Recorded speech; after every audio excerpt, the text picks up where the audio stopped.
Hi guys, today I'd like to talk to you about my adoption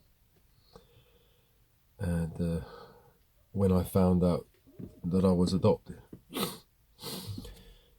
Uh, so where do I start? Um, when I was 28, 28 years of age, my my parents kept going to Sicily to see my grandparents, and they kept, they used to leave me at home for a few weeks.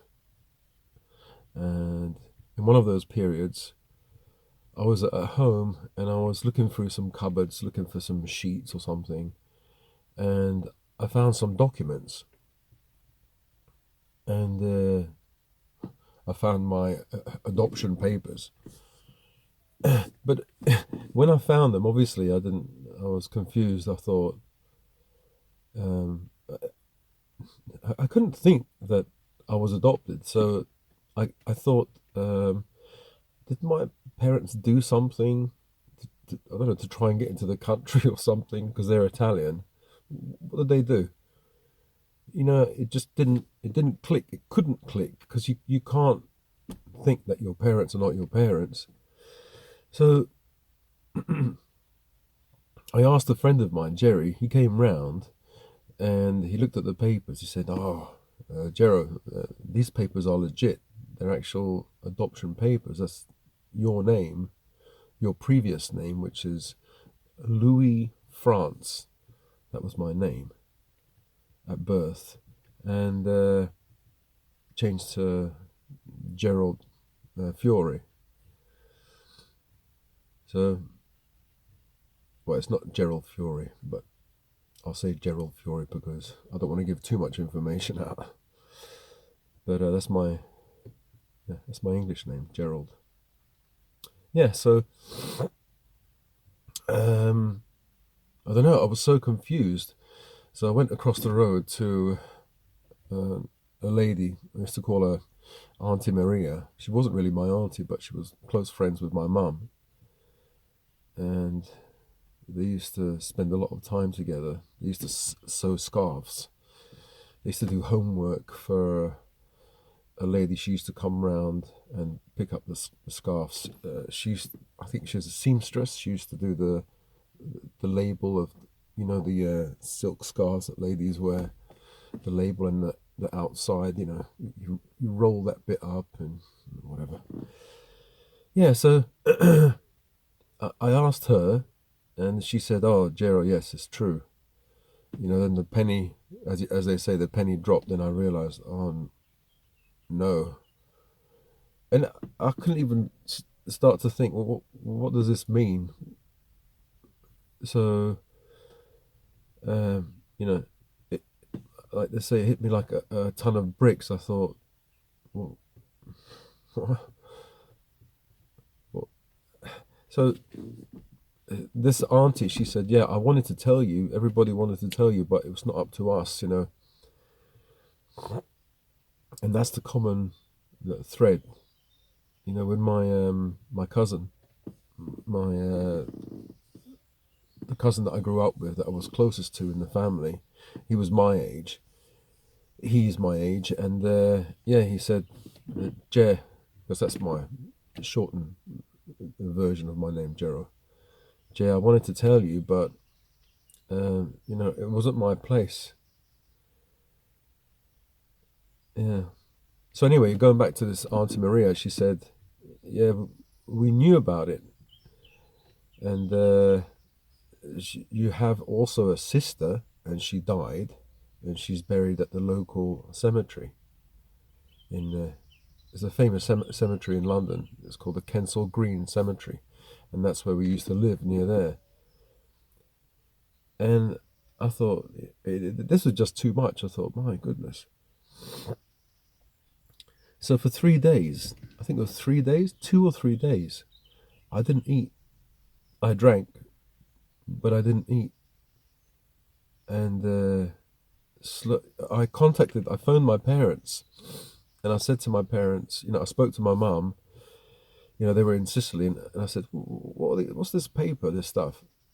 And my mum says, look, I'll explain to you when I see you again.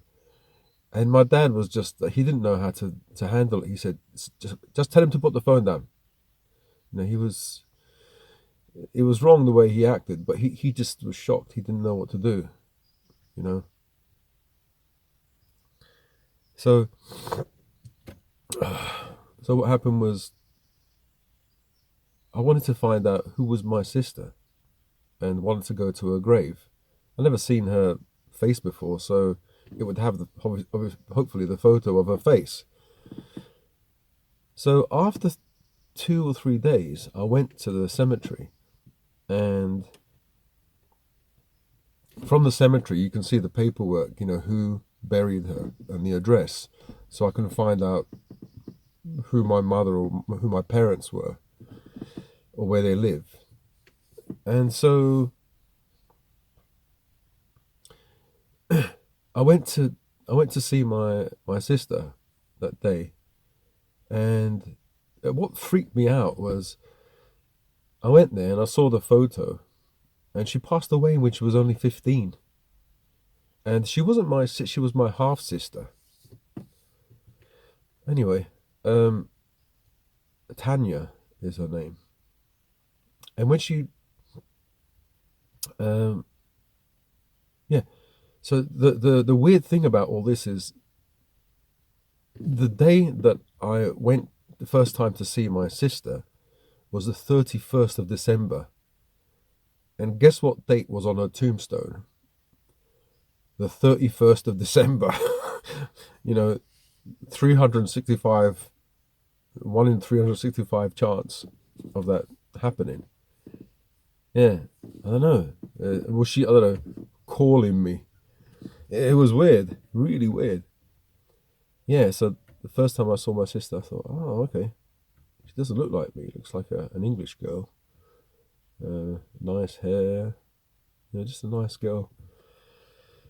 Yeah, apparently she passed away she went to Spain on holiday, on a trip with school, and she had meningitis, I think. She drank the wrong water or something, and I don't know, caught meningitis and passed away. Well, anyway, from the records, I found my mother, and with the help of another lady across the road, Isabella, she's Spanish. She, told me. No, she spoke to her in Spanish because my mother is from Chile, and apparently my father is from Spain. And I thought, bloody hell, I don't know anything about Chile, about the culture, or Spain. All I know is I'm Italian, and I was brought up in England. So anyway, the weird thing is, this is one weird thing. I drove to the area in Ladbroke Grove where she lives, and I knew she lived there, and I knew the road, and I sat in the car and just waiting to see if there was a woman who looked Spanish or South American. And I thought, could that be my mum? Could that be my mum? It was horrible, really horrible. And I drove back home, and then the Spanish lady Isabella spoke to her again, and we made a meeting, and so I went there, and yeah, I gave her a hug and everything. In Italian, there's a saying, or in Sicilian, "Osango attira," which means the blood. It's the kind of like blood is thicker than water. Blood will attract you, So like when you meet your mother or father, but that didn't happen. I met this woman who says she's my mother, who is my mother genetically, but I was adopted at 9 days of age, so I don't know even if she gave me milk. maybe the first milk. I don't know. So um, I didn't really see her as a mother. My mother, I can't see her as a mother. I can only see my Italian mother. Like I call them my A parents and my B parents, adoptive and biological, genetic. So yeah, I met her, and yeah, it was okay. It was really weird, and yeah, I wasn't that close to her. So I don't know. I've seen her on and off, the past 28 years, because it was 28 years ago that I found out. But it's not. I don't think it's a coincidence that, like, my life is split in half. My first 28 years and my second 28 years. My first 28 years were somewhat happy. My second 28 years weren't. And it's not a coincidence that I've been taking medication for 30 years. Well, so it's been more than 28 years actually. When I was 28 years, I found out. And then after a year, I started to take medication. So roughly the second half of my life, I've taken medication since I found out I was adopted. It wasn't immediate. It was about a year later that I had to take um, antidepressants. And what happened was I did see a psychotherapist for a short time, and he kind of explained, or the person kind of explained, that in that moment, symbolically, I died, and my parents died, because I wasn't anymore this Gerald Fiore, and my parents weren't these Italian people. So my whole world kind of, I had a crisis of identity. They call it identity crisis. Who am I? And who are my parents? It's not only that. Like my favorite, like my cousin, he was closest to me. I thought that, that my life was a lie. I just felt that my life was a lie, because I wasn't this person. I was someone else. And everybody knew about it. Everybody knew about my adoption. And it's like, I was looking back through life, my childhood, and all those memories. I was like the person that this information was hidden from. It's as if I was lied to, or my life was a lie, and it's as if I am the fool. Like I'm the. It's like, playing a joke on someone and that person doesn't know. But this happened for like almost 30 years. And me being oblivious to it, living my life. And, yeah, I know logically, I shouldn't think like that. But, if I think, like, not emotionally, but if I really think about it, not really think about it, sorry, but at the time, that's how I thought. And if I think about it deeply now, yeah, I will think like that. That my life was a lie. My parents weren't my parents. My cousins weren't my uncles weren't my uncles. I wasn't me. You know, I wasn't Italian. I was, I don't know, was it some other race or some other, still kind of the Latin. And then I thought, what are people from Chile like? What are people from Spain like? I don't know any Spanish. I don't know any people from. All I know is Italian and English. Some black people, some Muslim people. I no Spanish or people from Chile. It's alien to me, you know. So I am logically, I said, okay, this happens to people. You know, I just took on board what people said. Look, this happens. You know, you have to learn to live with it. You know, what can you do? And you know, that's what I thought I did, and I forgot it. I forgot about it. Yeah, little did I know, subconsciously, it went onto the kind of back burner. But then my brain started to, you know, internally uh, think about it. And what started to happen was I started to get maybe a lump on my body, and I started to. Oh, at the same time, yeah. So at the same time, an uncle passed away. He had pancreatic cancer. A lady I used to call my auntie, but she wasn't my auntie, but my mum's friend Maria. She passed away of brain cancer. And there was another one who passed away of another cancer. And my subconscious or my brain linked the two, linked cancer, death, and my death, linked the two together. And then I was screwed. I started to have like health anxiety. And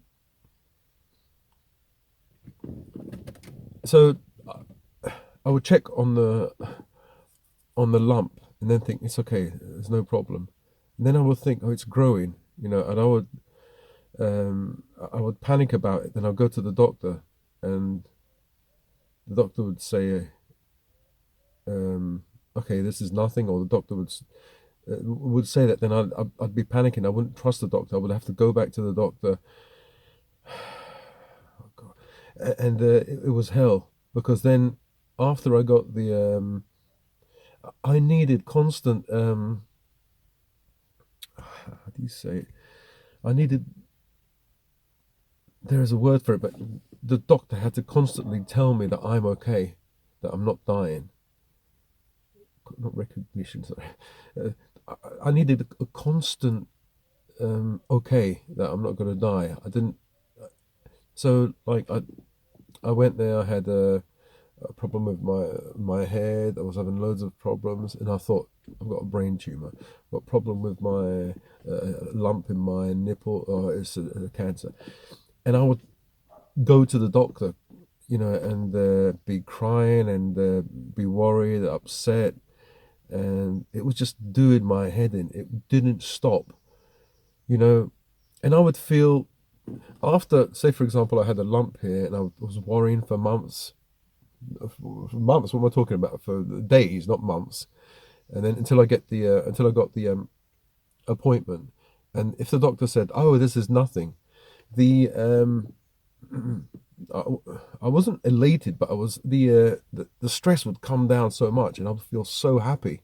It was like a high, you know, to someone to tell you that you're not dying is you know. But that's how I thought that I was dying, and then when the doctor told me I'm okay, I felt like a new lease of life. And this happened so many times, multiple times in the year, until um, I had, as I said in the other video, I had so many arguments with my ex-girlfriend. And then I started to have uh, a problem in the left side of my brain, and I actually had pins and needles from my eye all on this side of my brain. It wasn't on the outside. It felt like it was on the inside, and yeah, my stress levels. I think I was having a breakdown, because I felt I was lying down on the grass, and I felt that the earth was sucking me in. I actually heard the noise. I got up. The birds in the trees were singing, and I just couldn't take it. Just sounded like a million birds squeaking. I had to block my ears. Uh, it was just so much. I had so much anxiety, and that's when I had to go on to antidepressants. First of all, I was given Valium or diazepam for 5 days to calm me down, and then I was put on Seroxat for the first time, and then things calmed down. And then, well, I've been on them ever since. So, yeah, going back to my adoption, I think, you know, if I go back in time and I think, when I was 20, so this is half of my life, 28 to 56, let's say. Um, Up until when I was 28, I didn't know anything. I did have some problems. I had social anxiety. They used to call it social phobia, social anxiety problems. And the way I see it is that social anxiety has to be dealt with. Otherwise, it will fester into something worse. So basically, your brain is trying to maybe there's a lesson that you haven't learned, and your brain is saying, "Okay, you haven't learned this lesson. I'll you'll have to learn a different way." So, for example, if you have a phobia, a fear of spiders, you can always avoid that fear of spiders. You just keep away from spiders. If you have a fear of heights, then you just live in a bungalow. You don't take planes. You don't go into high places. But if so, you can avoid those fears. And like I had a fear of being shy. I had a fear of blushing, you know, and sorry, I had a fear of blushing. I think it's called erythrophobia, a fear of being red. And that's just, it progressed from shyness to this real fear of being red, of blushing, and then social phobia. So what I did is I avoided people for like decades. But then this fear moved into my body, a place that I couldn't escape. So, you see, I've taken antidepressants for 28 years, and it's kept it subdued, kept it at bay. But I haven't dealt with the problem, the fear. So that's how I see it. First I had this phobia, and it was an external thing. Because I didn't deal with it, it became an internal thing. That fear moved from outside to inside my body, where I would have to deal with it. There's no way you can escape. But there is if you take medication. Well, that's the insight that I got. But yeah, and I think so. So what I'm trying to say is, would I have had to go on medication anyway because I didn't deal with my phobias in the past, or my social anxiety, my fears, because it's not, I don't think I don't have a fear only in one area. And then I remember in the past when I had social anxiety, I did like a drawing on a piece of paper, and it was like, I called it comfort zone expansion, where I was in the middle here, and that's my first area, and me expanding out. So, like a dartboard, you have a large circle, a smaller circle, and a smaller one. Each one, say it's like the first one is the bullseye, the way you are now. The first one is stage 1, stage 2, stage 3, stage 4, stage 5. And so, you expand your comfort zone. But expanding your comfort zone in one area, say stage 1 here, would be, for example, I don't know, going to the local shop. And the same area would be, I don't know. Oh, sorry, what I'm trying to say is, say, progressively these areas become more and more difficult, right? In that particular, how do I say social phobia or social anxiety. The last one here is speaking in public. But the more you expand this way, the more you expand this way as well. So, for example, if you have a fear of heights, maybe your comfort zone would also expand. Maybe, because it's all to do with fear, isn't it? You fear something. There's an anxiety of fear. So anyway, yeah. So I think finding out that I was adopted really, um, well, it really messed me up because sometimes I wish I never found out that I was adopted. Because I love my parents so much, and yeah, the little things like when I was growing up, I used to be maybe proud. I used to think, when you hear like stories about people being divorced, one parent families, things like that. I used to think, that doesn't happen in our family. It's nothing to do with us. Because little did I know that that was where I was headed. That's where I was kind of from. And also, I don't know. I'm very thankful, really. I thank God that I was adopted because the kind of life that I would have led before, if I grew up with my mother from Chile in London, it wouldn't have been a good life. I was kind of treasured by my Italian parents. I was a treasure because basically my mum couldn't have kids, and there was a mutual friend that knew my mum and dad, and an Italian lady, Anna, and knew also my mother, Adrian, my genetic mother, and got them together and did all the paperwork and everything.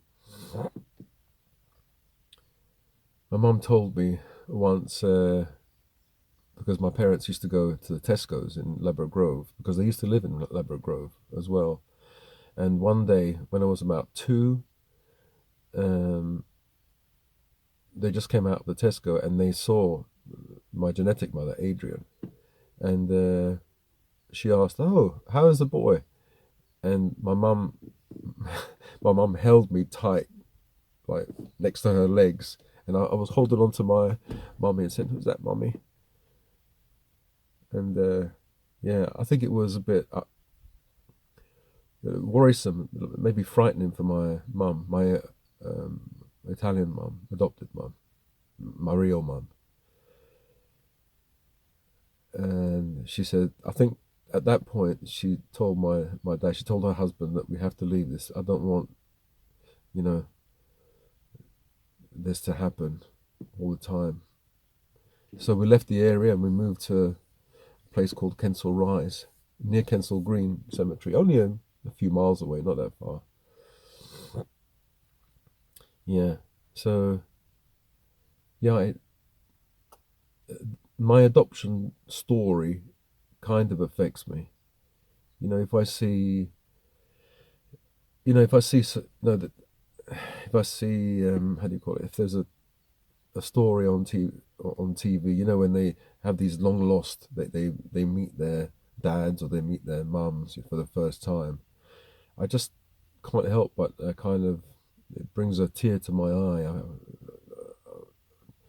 I start bawling if I watch it. I don't want to watch it. Kind of sometimes watch them, but I don't like that crying feeling, that pain. Yeah. So there you go. That's my adoption story.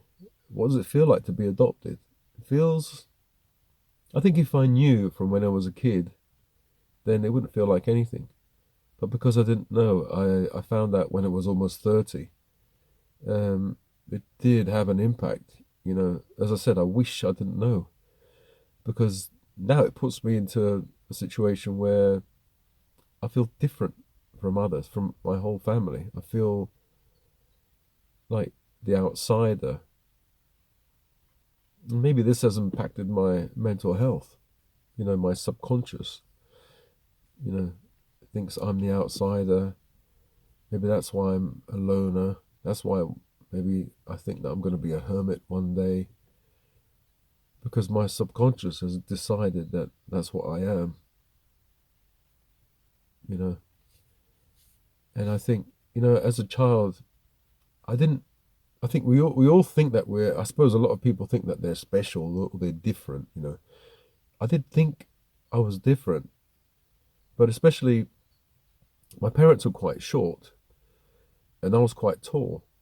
So some Italians, used to say, "Oh, why is Jero so tall and you guys are so short?" And so my mum used to say, "Oh, he takes after his uncle. His uncle's tall."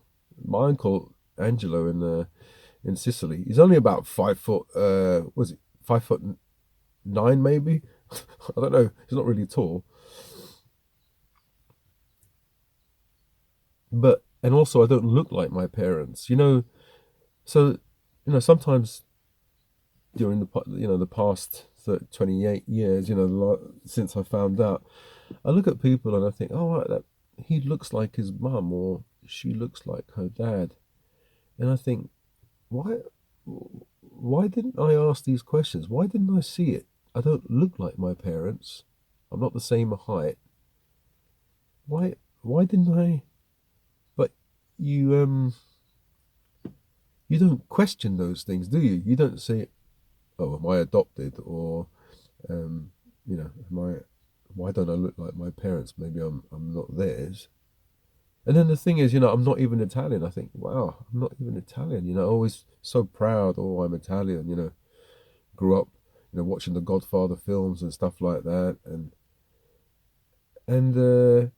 yeah, it's affected me in a few ways. Like, I kind of noticed that my cousins, like, they're treated a bit different to me.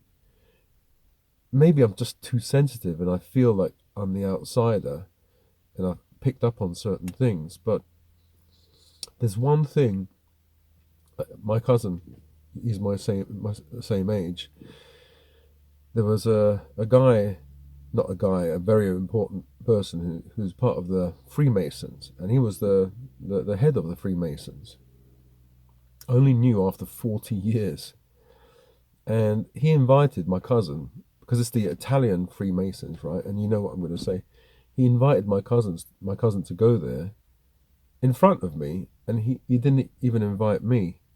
And I knew it's because I'm not really Italian. I was adopted. And I thought, like, I love this guy. He's a very intelligent man, but maybe he's only allowed to, you know, offer that thing to Italian people. Yeah, that's when you really feel like you're an outsider with things like that. I think, what am I? I'm not English. I'm not Italian. I'm not black. I'm not Muslim. I'm not part of any. I'm not from Chile or from Spain. I don't know those countries, and I don't want to know. So I'm left on my own. I'm,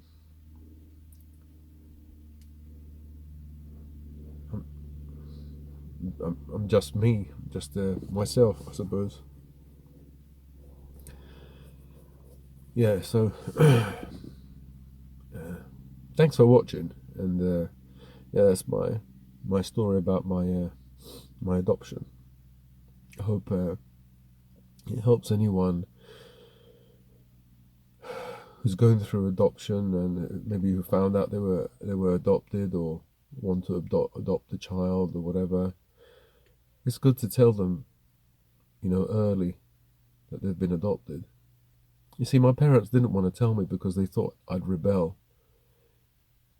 They thought, okay, tell, we'll tell him when he's 5 or 6. But then they kept pushing it forward because they were scared. Then they kept pushing it forward till I was a teenager. Then they were scared. And then finally, in my 20s, they kept telling me things like something weird, like, because they kept going to Sicily on the plane, and they kept saying, listen, Jero, my son, if something happens to us, you'll find something. And there's something that you'll find, okay? And I always thought it was like some kind of treasure chest with some gold or something, because my dad used to keep like a little box with all the gold, gold earrings and stuff like that, necklaces. So I thought, oh, okay, that's it then. It must be money. So, but then finally I realized that's what they meant. And up to this day, if people can't find anything in the house, I'm brilliant. I'm really good at finding things. I'm so good. I can search and I can, I can find it. Because I've had that in my head to look and search, and you'll find it. Yeah, so that's all I have to say. If this subject is appealing to you, or maybe you'd like to add some comment, if it helps you. This is a real. Some people say that I think one person commented saying, like, kind of insinuating that I make these tales up. I don't. Unfortunately, I don't.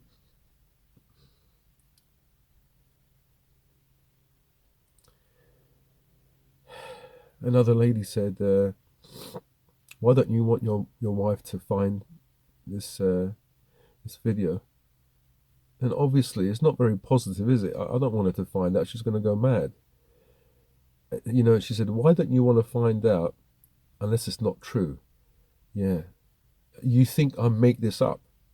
How can I make this up? I mean, if I'm going to make up a story, it's going to be like, I don't know, more imaginative, maybe. Oh, anyway. Sorry, guys, I'm ranted. But anyway, if this